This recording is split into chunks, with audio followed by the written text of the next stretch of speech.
Really? He's going to... Sean Loeffler here with the DuCross brothers, with Sean and Tristan DuCross. Apparently, he's going to do the interview today because he's a character. So, Sean, you're going to be with True Form Entertainment. You're coming back, kind of. You were once with Bellator. You were scheduled to fight on Fuel TV. Now True Form Entertainment. Why True Form now? Sean, what do you think about Sean, that's right. All right. I'm excited to fight. Shonie Carter is a legend in the sport. I don't like to say, and I said this before, I don't like to say a legend because a legend would mean you're not still actively fighting, you're pretty much done with your career. Randy Couture's a legend, you know what I mean? Tank Abbott's a legend, you know, regardless of the fight record and whatnot. I would consider those guys legends. Boss Rutan, legend. Hoist Gracie. So I would consider Shonie Carter a living legend, if anything, an active fighting legend. He went 3 rounds with Brandon Halsey. I mean, you can't say anything about Brandon Halsey as a fighter. That guy's a beast. Yeah. And he went the decision with him. The other thing is, anybody that knocked out a UFC champ, you got to give him credit. The guy's got, they say, over 200 fights total. I think he's got like 90 sanctioned fights alone. And so if you're knocking out Matt Serra, Matt Serra knocked out George St. Pierre, you were on the Ultimate Fighter, fought in the Japanese organizations, fought in the UFC, I think 11 times or something like that. I have nothing but respect for him. That being said, I'm coming to take his fucking head off. You know what I mean? I'm going to put his head on a platter, and he wants to do the same to me. He'll say the same thing. He's from the hard streets of Chicago. I call it Chirac over there. So I know he's coming to bring it, you know. He's coming to fight the white beach boy. I know that's what he's going to look at with his humongous cup. I don't know if there's anything in the cup. I think there is, but it's the biggest cup in MMA. And so I got to keep my groin and my arms away from that. I'm sure the triangle and arm bars hurt when your cup is fucking 18 inches long. I got to watch out for the customary spinning back fist of Shonie Carter. That's what everybody says. Watch out for the spinning back fist. I don't know when the last time he threw one was, but if it was recent, then I got to watch out for it. And then fighting for True Form Entertainment is going to be awesome. It's a new organization, and they're really trying to do some big things when it comes to MMA in all different areas of Southern California, from LA to Long Beach to Del Mar to downtown San Diego, where I'm fighting at the 4 Point Sheridan, working with you guys, the DuCross brothers, and, you know, getting people involved in interviews and shows. So it's going to be interesting. You know, you got me, a guy with, you know, over 35 pro fights. You got Shonie Carter, a guy with over, for sure, at least 90 pro fights. And we both fought in all the big organizations. So we'll see. And we're both pretty much characters. You know what I mean? And I think that's clear, is that when you see that you and Shonie Carter are so still active and still talking and still able to just sell a fight like this, but I think what a lot of people want to know is that your last notable fight that everybody recognized you for was the situation that happened at UFC on Fuel. That was your last big opportunity. Why haven't you got a big opportunity since then? It's funny that you asked that. I talked to Joe Silva a lot. Joe Silva I would consider as a friend of mine and whatnot.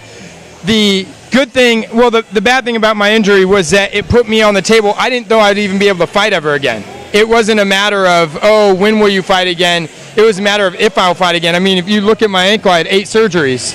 So you can look right there. You know, that's 8 surgeries right there.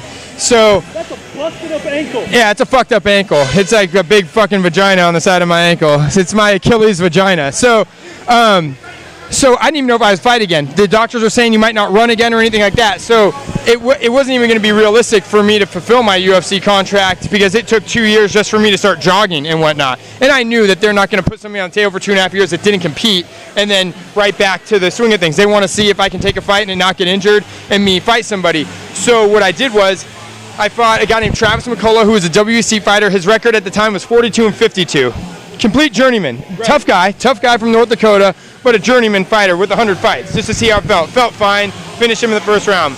Second fight was for a Gladiator Challenge belt, like another local promotion belt that's all Southern California, you know, based on Reno shows.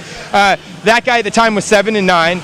And so he was a champion, though. He's coming off a 2-fight win streak. So fought him, another little step up from a guy that was 42-52. And then this last fight, I was supposed to fight Tyrone Roberts from Pat Miletich camp, who's 45-11. Yeah. And speaking of growing vaginas, that fucking dude grew a clit the size of the Empire State Building. Wouldn't fucking fight me.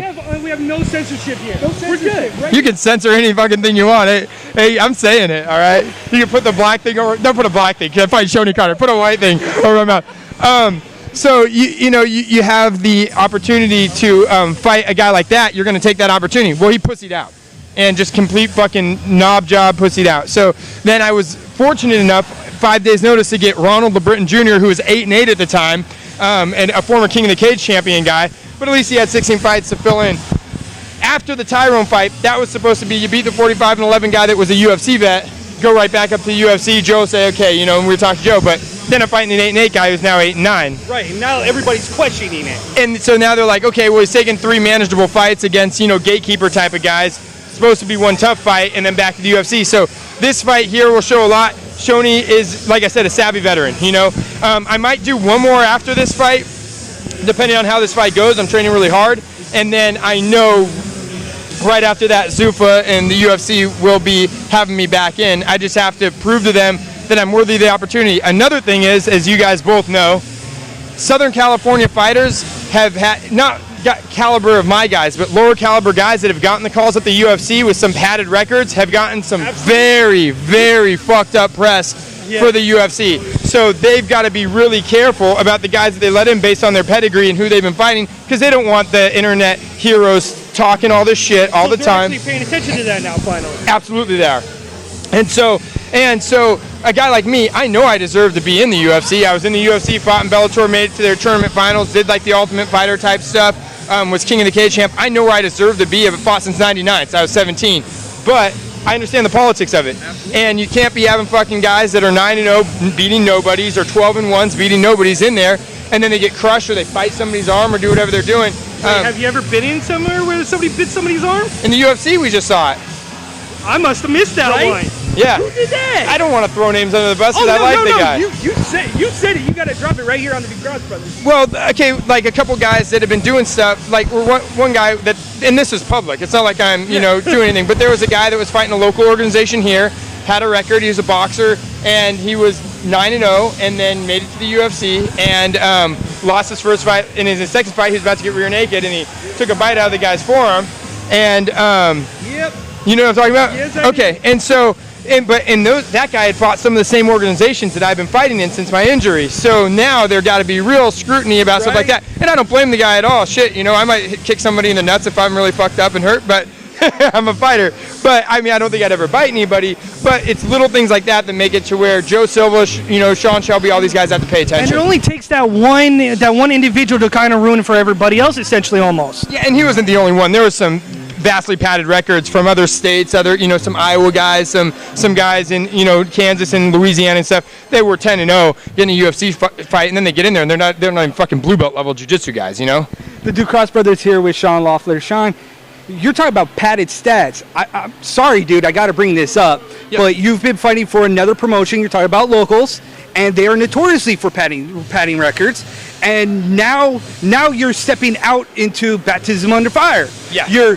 You're now making a name for yourself, but you keep saying UFC. I keep hearing Joe Silva's name, but I don't hear Scott Coker, and I don't hear Bellator MMA. Why would you want to wear Reebok and be like everybody else when clearly you're a personality? You want to sell yourself, right?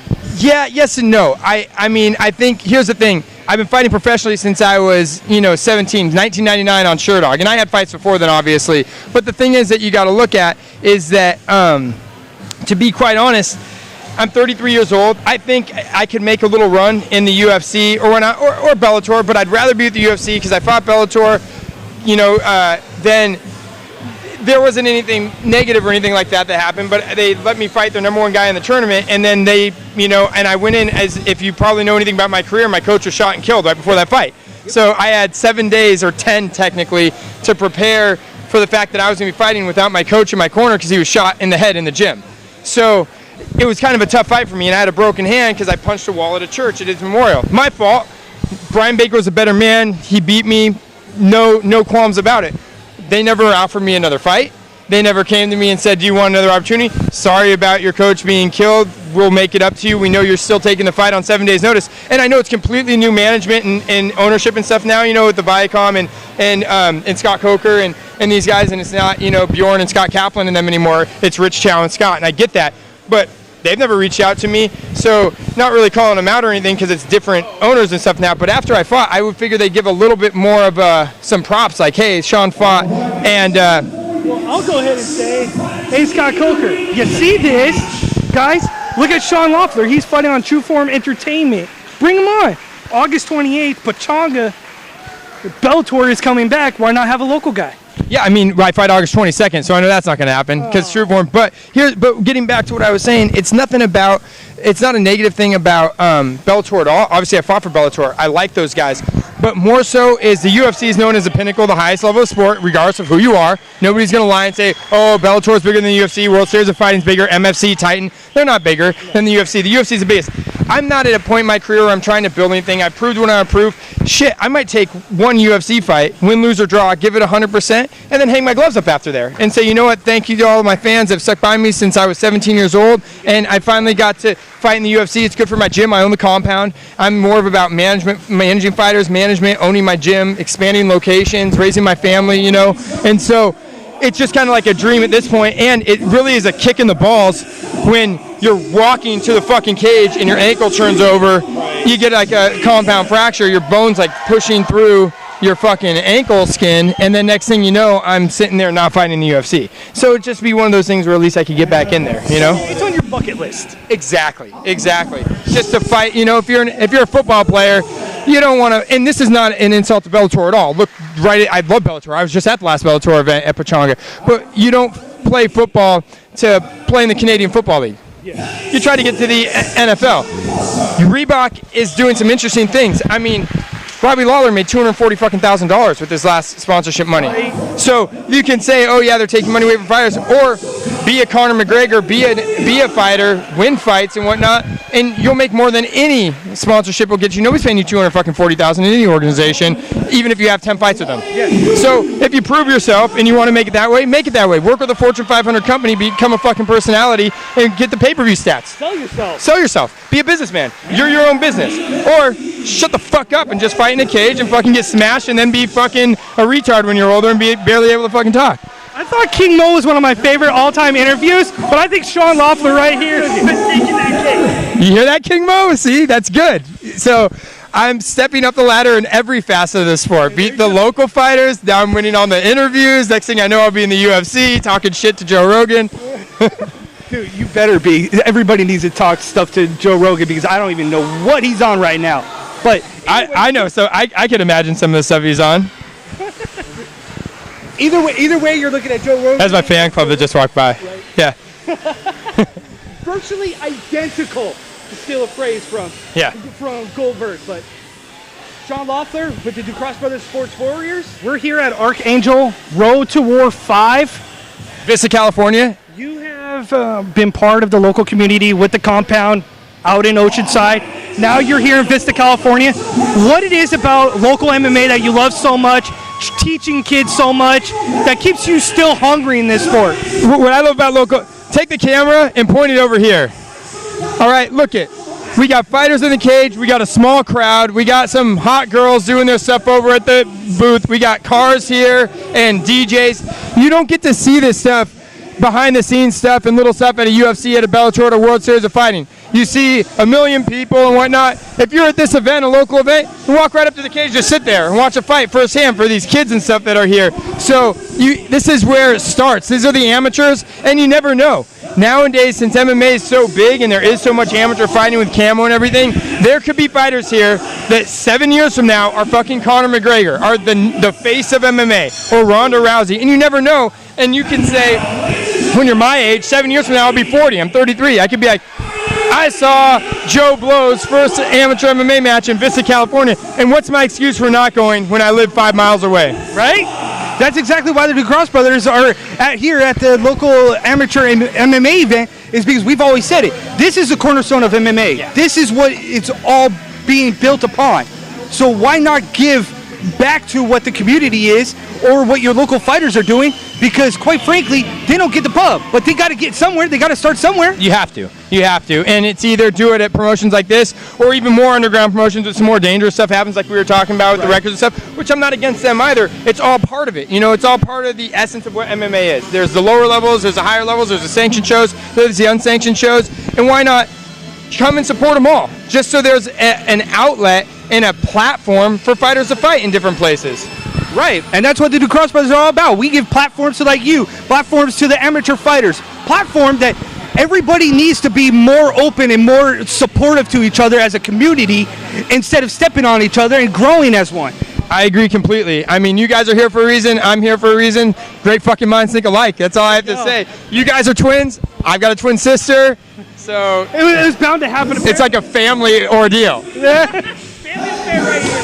With Sean Loeffler and the DuCross Brothers Sports Warriors. August 22nd, he takes on Shonie Carter for Baptism Under Fire, True Form Entertainment at 4 Point Sheridan in San Diego. Don't want to miss it. You don't want to miss it. Mr. International versus a Destroyer, main event. It's going to be a bloodbath.